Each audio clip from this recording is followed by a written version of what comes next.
attendant, nous allons débriefer ces annonces de la Première ministre avec le plateau qui est là. J'accueille Mylène Jacot, vous êtes secrétaire générale de la CFDT Fonction publique. Il y a eu un long volet concernant la fonction publique dans les annonces de la Première ministre et de Stanislas Guérini, votre ministre. Thomas Vacheron, vous êtes membre de la commission exécutive confédérale de la CGT.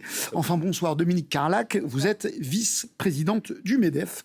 Et j'accueille Jean-Paul Chapelle de la rédaction de France Télévisions, notre éditorialiste économique. Jean-Paul, nous allons commencer. Bonsoir Gilles. Bonsoir à tous. Nous allons commencer avec vous. Alors, un panorama assez complet, plusieurs choses à retenir. Et d'abord, il va falloir travailler plus longtemps. Oui, alors ça c'est le salé. Et pour faire valoir ses droits à la retraite, il faut deux conditions. Pas une, il faut deux. Il faut l'âge légal et une durée de cotisation. Eh bien, ces deux critères vont bouger. L'âge légal, il va passer de 62 ans actuellement à 64 ans. Alors pas du jour au lendemain, mais ça va s'étaler jusqu'en 2030. Mais concrètement, pour la génération née en 1961, qui pensait partir à la retraite à l'été, par exemple, eh bien, ils vont devoir travailler un trimestre de plus. Ça vous concerne ? Non, moi, je suis de la génération 62. Mais voilà, donc, n'anticipons pas. Un trimestre de plus par année. Donc, comme ça, ça, c'est la première condition. On augmente l'âge légal et donc, voilà, jusqu'à la génération 68, donc qui passera à 64 ans directement. La durée de cotisation, l'autre critère, alors il y avait cette fameuse réforme Touraine qui avait augmenté la durée de cotisation nécessaire. Eh bien, elle est accélérée. C'est-à-dire que pour avoir droit à la retraite, il faut aujourd'hui 42 années de cotisation.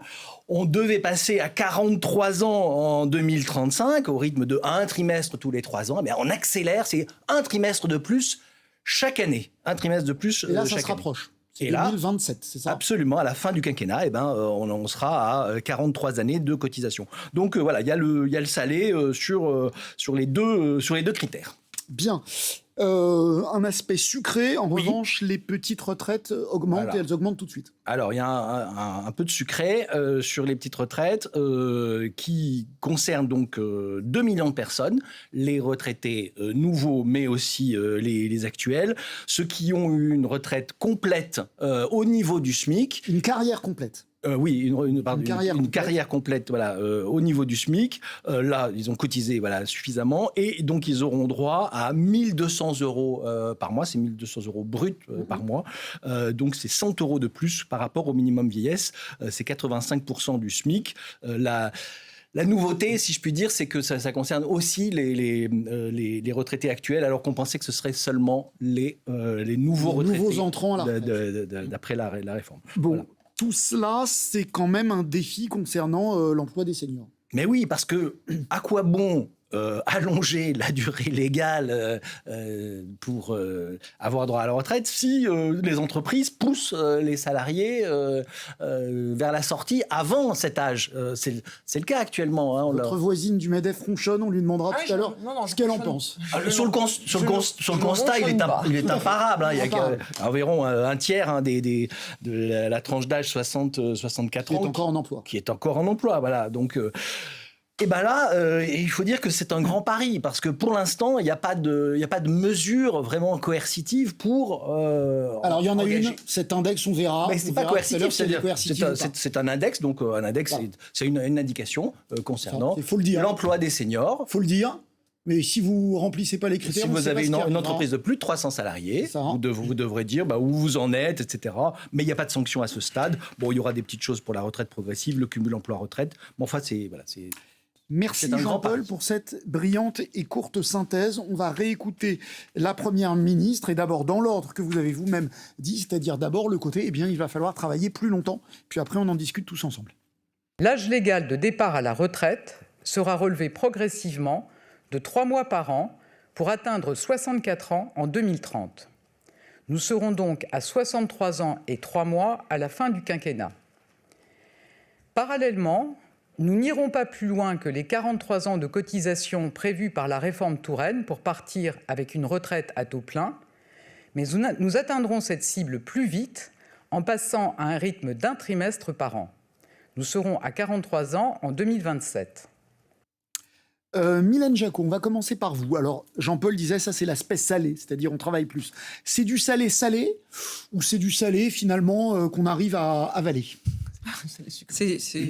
Pour reprendre votre expression, c'est salé-salé. Salé-salé. On a quand même une augmentation, une accélération très marquée sur la durée de cotisation. Vous l'avez dit, on passe de un trimestre tous les 3 ans à un trimestre par an. Et donc, ça va aller très vite. Alors, je le résume, c'est-à-dire que dès 2027, c'est-à-dire dans 3 ans, 4 ans, il faudra avoir cotisé 43 ans pour justifier d'une retraite. 43 ans de cotisation au lieu de 42 ans actuellement. Avec un relèvement de l'âge d'ouverture des droits. Mais qui, celui-là, est plus étalé que prévu. Alors, qui est plus étalé que prévu, d'accord. Mais pour les gens qui auront travaillé de bonne heure, qui auront commencé à travailler tôt, en fait, la réalité, c'est qu'on ne sera pas à 43 ans de cotisation, mais à 44. Et c'est en ça que la CFDT dénonce, c'est un des points principaux de notre opposition, parce qu'on a vraiment une mesure injuste socialement. Sur ce point-là, c'est terrible. Terrible d'obliger les gens qui ont commencé tôt, qui auront donc les métiers souvent les moins qualifiés, souvent les moins bien rémunérés et souvent aussi les plus pénibles, qui touchent en plus, je parle par exemple pour la fonction publique, une majorité de femmes qui seront les plus pénalisées. Bien. On continue le tour de table. Thomas Vacheron. Alors nous, on considère que les annonces qui sont faites, c'est beaucoup de communication pour un recul sans précédent.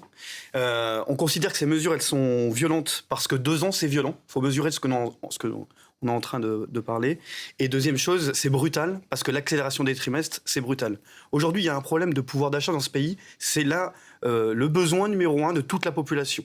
Au lieu de répondre aux besoins de la population et aux préoccupations, ils décident, au lieu d'augmenter les salaires, de reculer l'âge de départ à la retraite. Donc pour nous, c'est inacceptable collectivement, hein, puisque je sais que vous êtes en duplex avec la Bourse du Travail de Paris, où la totalité des secrétaires généraux de nos organisations sont en train de se réunir pour expliquer les dispositions qu'on mettra en œuvre pour faire reculer ces On ira les voir mesures. à la Bourse du Travail. J'entends. Mais si vous voulez, à un moment, il faut regarder la réalité. La réalité aujourd'hui, parce qu'on a pris le temps d'explication, le temps du débat, il y a la moitié des salariés de ce pays qui, à 60 ans, ne peuvent plus travailler, ne sont plus en emploi aujourd'hui. La moitié des salariés de ce pays. L'âge de départ à la retraite légale, aujourd'hui, à 62 ans. Et on veut nous faire travailler jusqu'à 64 ans. Donc c'est injuste. Pas pour ceux qui ont commencé à travailler tôt. Alors, il y a des mesurettes qui sont prises, mais tout le monde prend 2 ans ferme, si je puis me permettre l'expression, pour une seule raison. C'est-à-dire que les gens qui précédemment avaient cotisé plusieurs trimestres avant 20 ans pouvaient partir à 60. Et l'annonce qui nous est faite ce soir, c'est tout le monde ceux-ci et celles-ci partiront à 62 ans, donc c'est 2 ans pour tout le monde d'entrée de jeu. Mais pire. Alors non, pas ceux qui ont commencé à 16 ans ou à 18 ans. J'ai les chiffres, je vous les donne. Donc, ceux qui ont commencé avant 16 ans partiront à 58 ans. Ceux qui ont commencé entre 16 et 18 ans partiront à 60 ans. Ceux qui ont commencé entre 18 et 20 ans à partir de 62 ans. Et effectivement, si vous avez commencé à 20 ans et un jour, vous travaillerez jusqu'à 64 ans pour avoir une carrière pleine. Mais tout le monde... Donc c'est les bonnes annonces. Les bonnes annonces, c'est tout le monde pour ne le travail travaillera. des enfants, c'est-à-dire les personnes qui ont travaillé, vous imaginez, avant 16 ans. C'est de ça dont on est en train de discuter. 16 ans, heureusement, portion congrue. Peu nombreux. Heureusement, portion congrue. Mais imaginez, donc, déjà, on parle du travail des enfants avant 18 ans de la même manière. Mais enfin, j'ajoute, vous avez raison. Le clou du spectacle de ce soir, c'est que tous les téléspectateurs doivent entendre que ceux qui ont commencé à travailler à 20 ans et un jour, comme vous le faisiez remarquer, vont finir à 64 ans et ce n'est plus 43 ans de cotisation, mais 44 ans qui viennent d'être mis. Donc pour nous, c'est inacceptable, injuste. Il est faux de dire que tout le monde travaillera jusqu'à 64 ans. Tout le monde travaillera plus. Tout le monde travaillera plus. Et alors qu'on travaille déjà... Personne ne travaillera plus de 44 ans. Personne ne travaillera plus de 44 ans de cotisation. Non mais vous avez déjà beaucoup, Gilles. C'est déjà beaucoup. Mais non, mais je ne dis pas l'inverse. Mais c'est pour là, on est sur les faits. Personne ne travaillera plus de 44 ans pour avoir une retraite à taux plein. 44 ans de travail sans être heurté par la vie, par le chômage. Parce que aujourd'hui, le dernier point quand même sur le fond. Manuel, 44 ans, c'est beaucoup. C'est beaucoup. Objectivement, et c'est vrai que c'est pas la même chose avec un emploi intellectuel où on peut travailler jusqu'à 70 ans. Mais si j'ai bien compris, c'est là que cette réforme est contestable. pas que dans les métiers manuels. Le stress au travail, la productivité, l'intensification, tout ça, c'est quelque chose quand même qui aujourd'hui bouleverse nos vies, et vous le savez, même dans le secteur tertiaire, intellectuel, comme vous le disiez. Mais la dernière chose, ce sont les mêmes qui nous licencient avant 60 ans, qui veulent nous faire travailler jusqu'à 63, 64 ans. Donc c'est bien de leur donner la parole. Voilà. Je voudrais qu'on termine le tour de table en faisant parler Dominique Carlac, vice-présidente du MEDEF. Votre organisation a salué les décisions responsables et pragmatiques du gouvernement. Ouais, et 2 commentaires généraux. C'est vrai qu'on va travailler plus. Avec cette réforme, on va travailler plus. Et pourquoi on va travailler plus ? C'est pour garantir l'équilibre de ce régime et le préserver. Et parce que les chiffres sont implacables, malheureusement. Les chiffres sont implacables. Ils peuvent être discutés. Parce que l'ampleur du déficit est relativement modeste selon le Conseil d'orientation des retraites. Démographiquement, il y a un truc qu'on ne peut pas contester. C'est qu'aujourd'hui, il y a 1,7 actifs qui travaillent pour un retraité. En 1960, allez, en 61, puisque ça va s'appliquer à la génération 61, il y avait 4 actifs qui finançaient un retraité. Donc ça, c'est implacable. C'est que la démographie fait qu'on a moins de gens pour cotiser et pour payer la retraite des nouvelles générations. Donc ça, ce côté économique fait que, du modèle économique, fait qu'il faut travailler plus, malheureusement, pour assumer ce... Mais 44 ans, c'est long. Alors, deuxième commentaire. Le premier commentaire, c'est que malheureusement, démographiquement, on est obligé de travailler plus pour garantir la retraite dans notre régime à nous, tel qu'il est fait par répartition. Deuxième élément, ces décisions sont pragmatiques parce que je n'ai pas entendu qu'on touchait aux pensions de retraite des retraités, et ce que j'ai entendu en revanche, c'est qu'on augmentait la retraite, les petites retraites pour tout le monde. Donc si vous voulez, vous parliez de sucré salé tout à l'heure, oui effectivement le salé c'est quand tout le monde va travailler un peu plus pour garantir ce système de retraite qui nous est cher, et le sucré, je dirais, c'est qu'on ne touche pas, dans une logique justement de préservation du pouvoir d'achat, on ne touche pas aux retraites des retraités, aux pensions de retraite des retraités, et on augmente les petites. Et on augmente les petites. Alors, on va aborder... C'est pour ça qu'on a dit que c'était... Abordons ce que Jean-Paul... cotisations. Et on ne touche pas aux cotisations. Qui vous arrange. Donc les patrons sont contents. Ni des salariés, ni des entreprises. Mais tout ça, c'est donc du salaire. On ne touche pas au mais on y pouvoir reviendra. d'achat. En fait, on fait peser la réforme uniquement sur le privé. Les travailleurs. Sur les travailleurs, c'est encore aux salariés de payer et de travailler plus. C'est ça qui nous interroge, et c'est pour ça que l'entièreté des organisations syndicales font front commun et unitaire sur ces questions-là. Dominique Carlac, Jean-Paul évoquait à l'instant dans son exposé liminaire le fait que, effectivement, aujourd'hui, il va falloir travailler plus longtemps et que donc vous devrez garder dans l'emploi davantage les salariés. Et c'est vrai, il rappelait les chiffres, en gros, c'est ça, c'est un tiers de la génération, enfin au-delà de 60 ans, un tiers seulement des gens sont en emploi. Qu'avez-vous compris de l'index qui vous est assigné? Vous devrez tenir un index, mais sans sanction. La première chose, c'est qu'on y est favorable, en fait, d'avoir mais c'est bien d'y être favorable. Une négociation sur l'emploi des seniors. Pourquoi ? Parce qu'on a besoin de leurs compétences. Pourquoi ? Parce que le problème numéro 2... Pourquoi ? Parce que le problème numéro 2 ou numéro 1 à égalité avec le coût de l'énergie aujourd'hui dans les entreprises, c'est le recrutement et la fidélisation des salariés.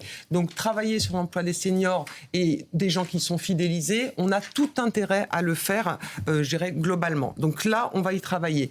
Deuxièmement, on est content qu'il y ait une négociation qui puisse s'ouvrir sur les dispositifs de cumul emploi-retraite, de retraite progressive et de formation, justement, après 55 ans, voire un petit peu avant, si j'ai bien compris. Par contre, effectivement, sur l'index, on n'est pas hyper aligné, on n'était pas du tout d'accord avec cet index. Pourquoi ? Parce qu'un index existe déjà dans l'index égalité pro, il existe déjà... Homme-femme, tout à fait. Il existe déjà. C'est l'index de Pénicaud. C'est l'index Pénicaud. Mais il se fonde sur des obligations légales, c'est-à-dire que vous êtes sanctionné quand vous ne respectez pas la loi et vous avez intérêt à accélérer sur l'atteinte de l'objectif de la loi. Un écart entre les salaires des hommes et des femmes. Tout à fait.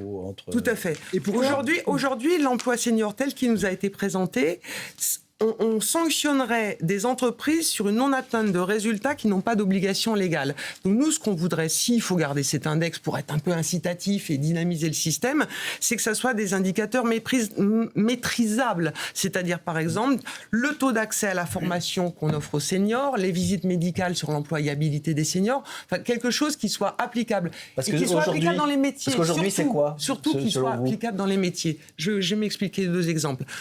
Est-ce que on va mesurer à travers un même index ce qui se passe chez les seniors dans des entreprises. Alors, je prends l'exemple un peu caricatural d'une start-up. Oui. Le fait que ça vous fasse peur, Voilà, le fait que ça on va faire. Mais à l'inverse, le fait que ça vous fasse peur, cet index, Oui, j'ai l'impression que ça montre que ça serait efficace quand même. Non, c'est pas parce que ça nous fait pas peur, donc ça serait efficace. Ça nous fait peur sur l'applicabilité dans certains secteurs, dans certains domaines. Même il y a des chefs d'entreprise dans certains secteurs qui vont se dire, à un certain âge, il y a des gens, ils peuvent plus Juste travailler un mot parce sur qu'il y a l'index, l'usure. si je peux me permettre. Il y a un index Pénicaud, comme vous l'avez appelé, la ministre qui a mis en œuvre les ordonnances Macron, qui a un recul de droit sans précédent. Vous savez ce que c'est le résultat de cet index ? 95 sur 100. On pourrait applaudir dès demain et se réjouir d'un résultat aussi merveilleux. 95 sur 100 quoi ? Le résultat de l'index sur l'index égalité comme homme-femme, 95% des entreprises. Non, toutes les entreprises sont évaluées et la note est sur 100 et le résultat de cette note est génialissime, 95 sur 100. Pourtant, juste que je finisse, les inégalités de salaire femmes-hommes se poursuivent et sont toujours de 27% aujourd'hui. C'est-à-dire qu'il y a un index qui est mis... c'est des paillettes et de la poudre. Alors, on n'est pas d'accord avec le MEDEF. On se rend compte que les éléments non contraignants, comme d'habitude, c'est beaucoup de communication, jamais de réalité pour les salariés. Est-ce que vous souhaitez que soient assignés au MEDEF, au patronat, des contraintes, des objectifs chiffrés desquels ils devront répondre sous peine de contraintes pour l'emploi des seniors ? Nous, ce qu'on propose très, très concrètement, c'est et je sais que les collègues des autres syndicats sont d'accord avec ça, avant de commencer la réforme des retraites telle qu'elle nous est proposée, on commence par l'emploi des seniors, on donne des éléments de conditionnalité des aides publiques, par exemple, parce qu'il y a il y a 157 milliards d'euros d'aides publiques fiscales et sociales qui sont données aux entreprises sans contrepartie, et on dit, travaillons sur l'emploi des seniors. Une fois qu'on résout le problème de l'emploi des seniors, c'est-à-dire qu'il y a la question des 50% de salariés qui sont plus en emploi à 60, et même moins, il y a 30% des salariés qui sont plus en emploi à 58 ans. De 58 à 60, commençons à travailler là-dessus. Une fois qu'on résout ce problème-là, ça fait rentrer des cotisations. Ça, c'est ce que vous disiez déjà avant la réforme. Sauf que c'est toujours pas résolu. Madame, est-ce que vous souhaitez des indices contraignants ? Sur un index, pour qu'il soit effectivement efficace et utile, il faut envisager, dès lors qu'on établit déjà les critères qui vont permettre de le construire, cet index aussi, les pénalités en cas de non-respect, comment on fait pour vraiment améliorer comment on fait pour améliorer le taux d'emploi des seniors. Il y a un autre sujet sur l'annonce qui est faite, c'est que l'index ne concernerait que les entreprises de plus de 300 salariés. C'est vrai. Donc il y a quand même un nombre d'entreprises. On va aller répondez, après on va à la Bourse du Travail. Comment vous faites ? Moi, j'ai une entreprise de 50 collaborateurs, moyenne d'âge 33 ans. Parce qu'on est dans l'ingénierie, moyenne âge en 3 ans. Je pense que si on me met une sanction parce que je n'ai pas assez de seniors, je payerai la sanction. Mais c'est pas pour autant que j'aurai plus de seniors l'année d'après. L'index progressivement professionnel, il repose sur la réalité. Que je comprends pas. Vous dites et on entend toujours les patrons dire mais nous on le souhaite l'emploi des seniors. Oui, on le souhaite. Pourtant les chiffres on le souhaite sincèrement. Mais alors pourquoi un tiers ? Il y a un tel problème. Vous avez le droit de les garder aujourd'hui. On n'arrive plus à recruter et fidéliser. Alors pourquoi un tiers seulement des parce qu'on au-delà doit de 60 se mettre ans d'accord sur de l'incitativité collective à se dire quel est l'intérêt pour les seniors, pour les entreprises, à se dire il faut vraiment... Et c'est la formation la clé du système. La vérité, c'est que pour un employeur, un senior, c'est cher. Il est un peu plus cher et il est un peu moins docile que les plus jeunes.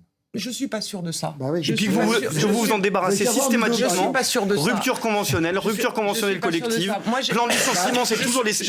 On en sait quelque chose. Je sors tout le temps le même exemple qui, une nouvelle fois, était dans mon entreprise. L'année dernière, j'ai recruté mon assistante de direction, 53 ans. C'est elle qui me disait elle-même, j'étais foutue. On parle de millions de salariés qui ne sont plus en emploi à 60 ans. De millions de salariés qui ne sont plus en emploi à 60 ans. C'est de ça dont on discute. Il y a 6 millions de chômeurs dans ce pays. Et moi, je vous dis qu'à échelle de chaque entreprise et de chaque branche, on peut discuter et trouver des solutions.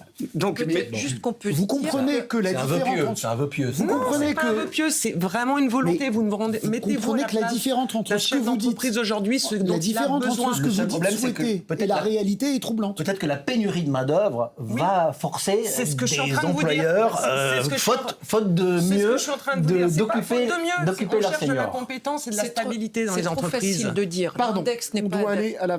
Je suis désolé. Pour annoncer les futures mobilisations, et on sait comment c'est important. À la Bourse du Travail. Dans quelques jours. Delcourt est devant la Bourse du Travail. Bonsoir Antoine, que se passe-t-il ? Qui avez-vous vu ? Quel est l'ordre du jour ? Racontez-nous. Alors en effet, les différents représentants des syndicats sont arrivés ici à la Bourse du Travail de Paris. Nous avons aperçu notamment tout à l'heure Philippe Martinez de la CGT et Laurent Berger de la CFDT arriver ensemble mais sans faire de déclaration préalable à la presse. L'objectif pour eux ici ce soir, c'est d'afficher l'unité contre cette réforme des retraites, mais surtout de définir la date de la première mobilisation. La date du 19 janvier circule, mais cela reste encore à confirmer. Ces syndicats, en tout cas ici, ils veulent aller vite ce soir, aller plus vite que le gouvernement, tout d'abord, qui doit présenter son projet en Conseil des ministres, on le rappelle, le 23 janvier, et prendre de vitesse aussi les différents partis politiques, la France Insoumise notamment, qui prévoit de manifester le 21 janvier. Cette union syndicale qui se dessine ce soir, eh bien, elle est assez inédite, elle ne s'était pas produite depuis 12 ans. La dernière fois, c'était contre la réforme des retraites portée par Éric Woerth, qui avait fait passer l'âge légal de départ à la retraite de 60 à 62 ans. Des déclarations communes, qu'est-ce qui est prévu à la fin ?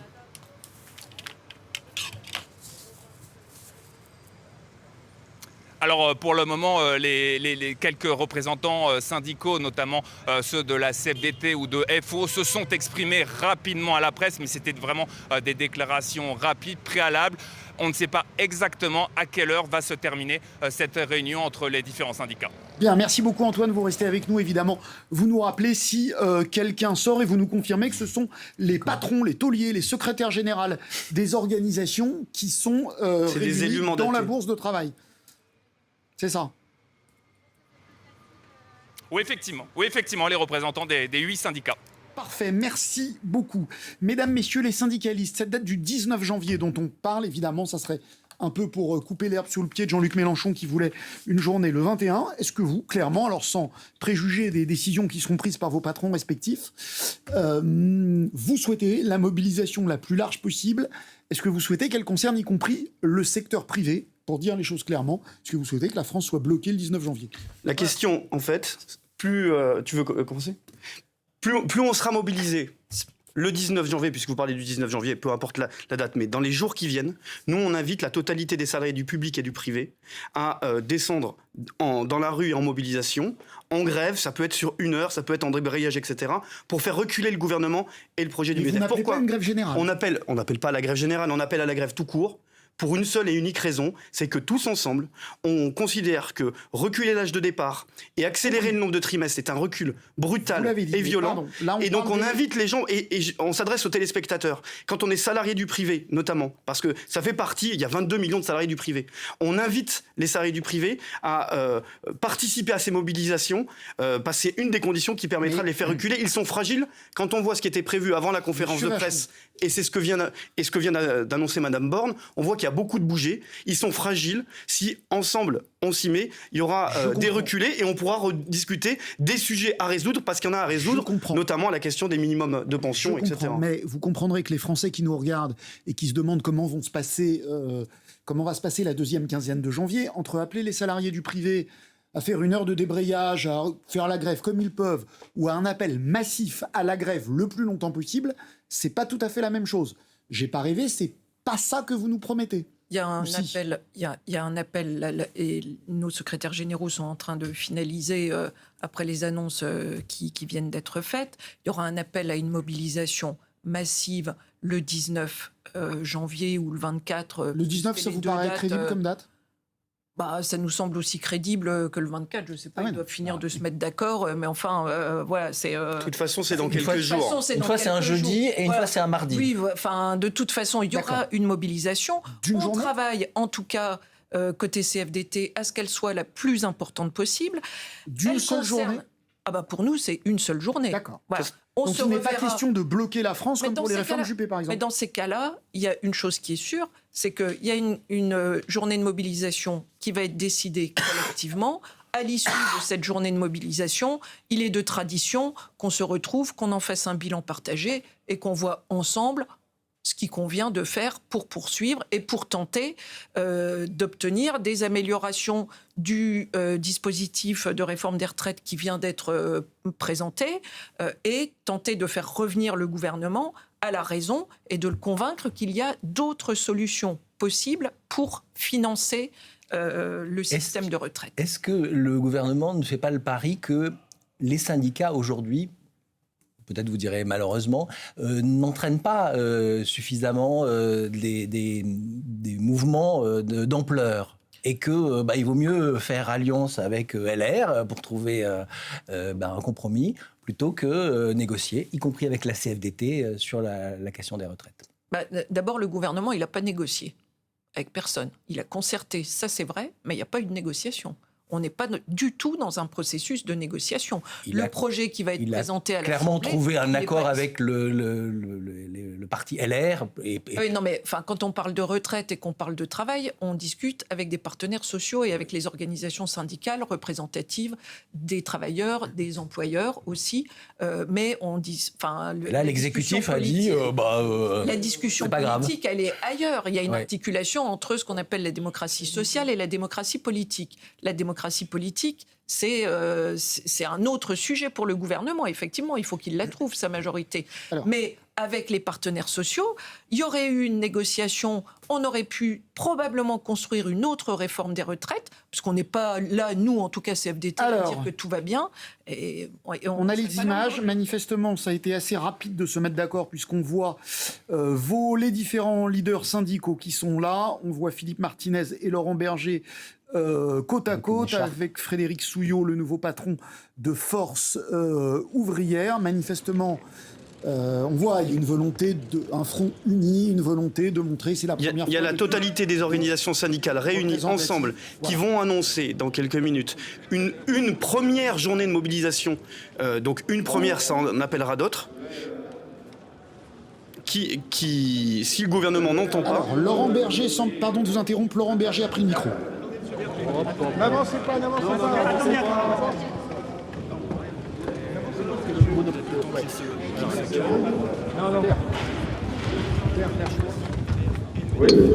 Il a complètement choisi son camp. Le gouvernement, il a concerté avec tous les partenaires sociaux. Il n'a pas choisi le MEDEF. Mais il n'y a que le MEDEF aujourd'hui qui se réjouit de cette contre-réforme. Qui se réjouit, qui dit que c'est pragmatique et qu'on travaille un peu plus, mais qu'on n'a pas baissé les pensions. Au contraire, on les a relevées. Donc, c'est important de le concrètement, vous avez raison de rappeler. Alors, juste le temps que nos collègues dirigeants d'organisations syndicales soient audibles, ils ont donc seul le MEDEF aujourd'hui se réjouit de la contre-réforme et LR. Donc c'est ce que je note, c'est factuel. Aucune organisation syndicale est satisfaite de ce qui se passe. Au contraire, c'est la deuxième chose. La troisième, c'est que nous considérons, parce que nous n'avons pas pu discuter du fond, qu'on peut financer les régimes de retraite différemment. J'ai parlé des 157 milliards d'euros d'aide fiscale et sociale, comparativement aux 12 milliards dits de déficit. Il y a quand même des marges de manœuvre. Et surtout, la productivité. On parle souvent, vous avez cité les chiffres de progression, en fait, du nombre de salariés, du nombre de retraités, par rapport au nombre d'actifs. Mais la productivité, elle part où? Elle part dans les profits ou elle part... Dans les deux, vous savez très bien que aujourd'hui, il y a un partage correct. Il y a eu plus 11% sur les salaires l'année dernière. Il y a eu 11% sur les salaires. Eh ben, écoutez, les téléspectateurs qui regardent leurs fiches de paye. 11%. Je ne sais pas où est-ce que... On n'a pas les mêmes fiches de paye, alors. Entre les créations d'emplois qu'il y a eu et les augmentations successives, il y a plus 11% sur la masse salariale. La masse salariale, oui. On parle de la vraie vie des vrais gens. Oui, mais c'est la vraie vie et c'est la vraie... Non, mais les vrais gens... Je voudrais qu'on avance parce qu'on a parlé du salé depuis maintenant 40 minutes. Il y a aussi des aspects sucrés dont on a parlé. Donc je voudrais qu'on écoute la Première ministre quand elle parle de l'augmentation des retraites à 1 200 €. Et évidemment, on guette les responsables syndicaux dès qu'ils prennent la parole. Les salariés et les indépendants qui ont cotisé toute leur vie avec des revenus autour du SMIC partiront désormais avec une pension de 85% du SMIC net.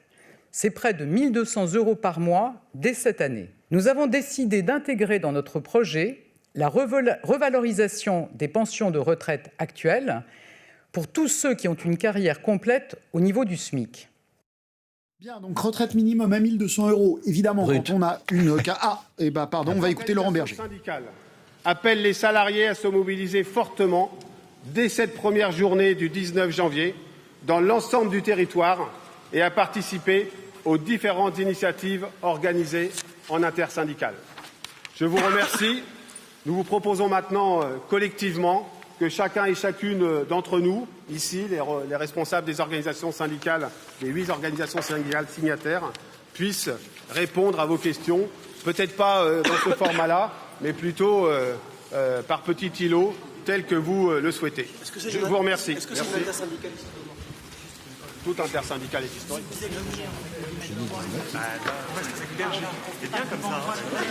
Bien, donc on le sait désormais, ce qu'on pressentait est désormais officiel, pardon. Première journée de mobilisation le 19 janvier. Politiquement, c'est important parce qu'on sait que Jean-Luc Mélenchon voulait réunir les partis de gauche le 23 janvier. Donc c'est un peu pour montrer que les syndicats passent avant les partis politiques.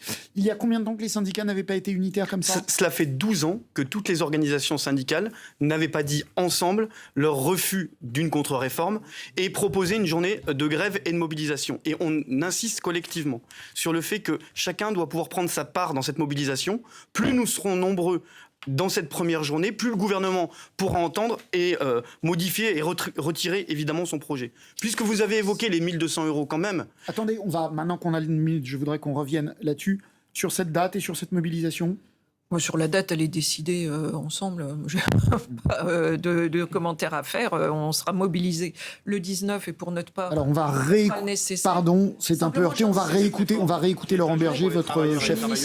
Je les appelle, avec l'ensemble des organisations syndicales, à se mobiliser le 19 janvier prochain partout en France. Est-ce que vous avez déjà cette journée syndicale aussi importante avec autant d'acteurs ?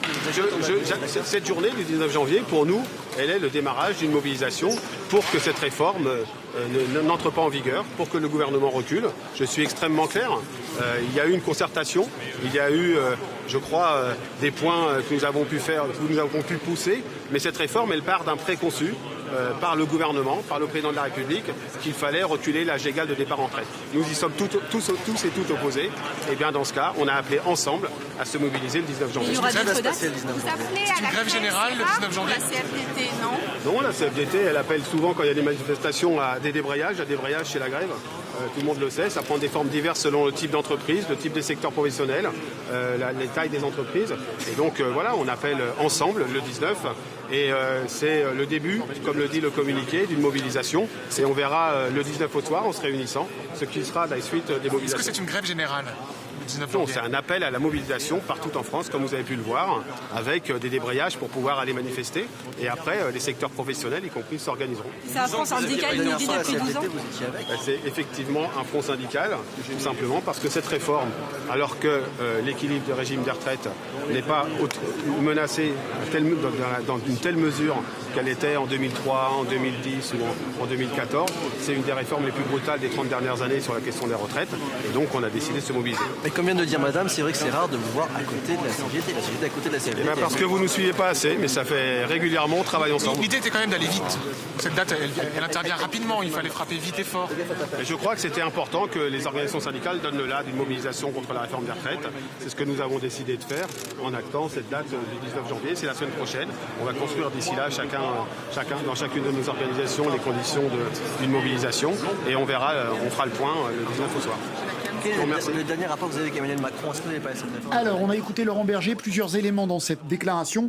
D'abord, effectivement, c'est pas une grève générale, dit-il, mais un appel à la mobilisation générale. J'ai pas bien compris la différence, personnellement. En fait, tout le monde sera couvert par le préavis de grève. Donc, tout le monde aura la possibilité de faire grève. Après, le succès, entre guillemets, de la grève générale, on le verra le 19 janvier. En français, pas en langage syndical, mais en français, c'est une grève générale. Ils appellent tout le monde à faire grève. On appelle tout le monde à faire grève, mais il convient aussi de tenir compte d'un certain nombre d'obligations, par exemple la continuité des soins, Bien etc. sûr. Et donc, vous pouvez être gréviste ou vous pouvez choisir aussi d'autres formes d'expression et de mobilisation. L'important, c'est que les modalités de mobilisation se voient et permettent de montrer le rapport de force. Alors, il a dit à l'instant même, on fera le point le 19 au soir. Ce qui veut dire, là aussi, en français, que une grève reconductible n'est pas exclue. Quand on fait le point, ça veut dire est-ce qu'on stoppe ou encore, comme on dit à la radio. Après, il y aura à voir, est-ce que c'est une grève reconductible ou est-ce qu'il y aura d'autres appels à d'autres journées, d'autres dates. Voilà. C'est ça. Le 19 au soir, vous pouvez dire on recommence dans une semaine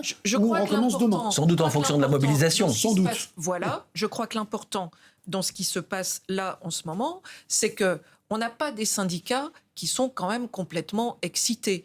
On a des syndicats qui discutent entre eux, qui ont tous participé à l'ensemble des réunions de concertation, qui décident ensemble, collectivement, de se mobiliser sur ce qui fait notre point commun, qui est le refus de ce report de l'âge d'ouverture des droits, et on décide d'ores et déjà de se revoir le soir même pour en faire un bilan partagé. Je pense que, côté méthode, quelques-uns pourraient aussi s'en inspirer. Voilà. Et pour compléter... Et on ne décrète pas à l'avance, comme je disais... bien sûr, je partage complètement. C'était pas... Vous pensez à Jean-Luc Mélenchon quand vous dites... Elle pensait à l'histoire du mouvement social. Mais de manière très pragmatique, aujourd'hui, évidemment, et avant de lui donner la parole, simplement une chose. Nous ne voulions pas la grève, c'est le gouvernement qui nous y pousse, comme trop souvent dans des entreprises, quand la négociation n'aboutit pas, les employeurs nous poussent à la grève. Nous souhaiterions que le gouvernement et le MEDEF reviennent à la raison et retirent ce projet et qu'on rediscute des sujets non solutionnés aujourd'hui. Il y a 6 millions de chômeurs dans ce pays. 6 millions de chômeurs, et on veut faire travailler les gens plus longtemps. Comment les jeunes vont trouver du boulot si les anciens restent au travail ? Dominique Carlac, il est rare que vous ayez face à vous un front syndical aussi uni. La CGT, c'est fréquent. La CFDT, généralement, il y a moyen de discuter.